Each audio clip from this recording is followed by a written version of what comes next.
दोस्तों ये कहानी बहुत खास है। दोस्तों ये कहानी उस महापुरुष की है जिन्होंने हमारे भारत में जन्म लेकर हमें जीने का अधिकार दिया, पढ़ने का अधिकार दिया। हाँ, मैं बाबा साहब भीमराव अम्बेडकर की बात कर रहा हूँ, जिनका जन्म 14 अप्रैल 1891 को मध्य प्रदेश के मऊ गांव में हुआ। पिता का नाम रामजी राव, माता का नाम भीमाबाई के यहाँ हुए थे। भीमराव अपने माता पिता के 14वीं और आखिरी संतान थे। उनके पिता राम जी ब्रिटिश में सूबेदार के पद पर थे।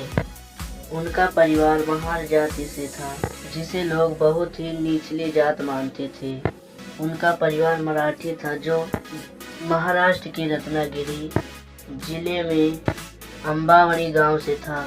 सेना में काम करते हुए डॉक्टर भीमराव अम्बेडकर के पिता सूबेदार बन गए और वो हमेशा से अपने बच्चों की शिक्षा पर जोर देते रहे।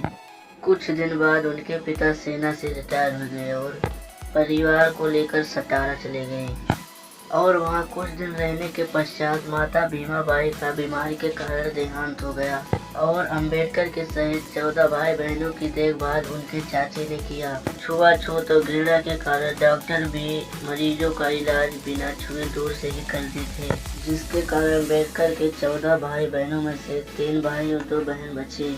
बाकी सभी 8 भाई बहन शोषण के कारण मारे गए। पास पड़ोस के सभी हिंदुओं के बच्चे स्कूल जाते थे, जिन्हें देखकर भीमराव का भी मन करता था स्कूल जाने को। उन्होंने अपने पिता से कहा कि मुझे भी स्कूल जाना है, लेकिन छुआछूत के कारण स्कूल में दाखिला देना संभव नहीं था।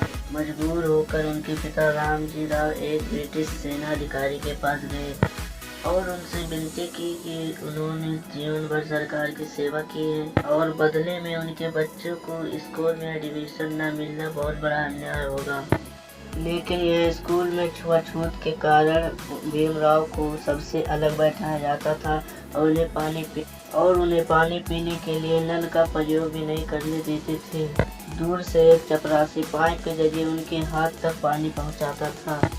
इतना जुल्म सहने के बाद भी बाबा साहब ने हार नहीं मानी और बहुत ही लगन से पढ़ने लिखने लगे और बड़े होकर उन्होंने हमारे देश का संविधान लिखा। बस दोस्तों, आज की जानकारी यहीं तक थी।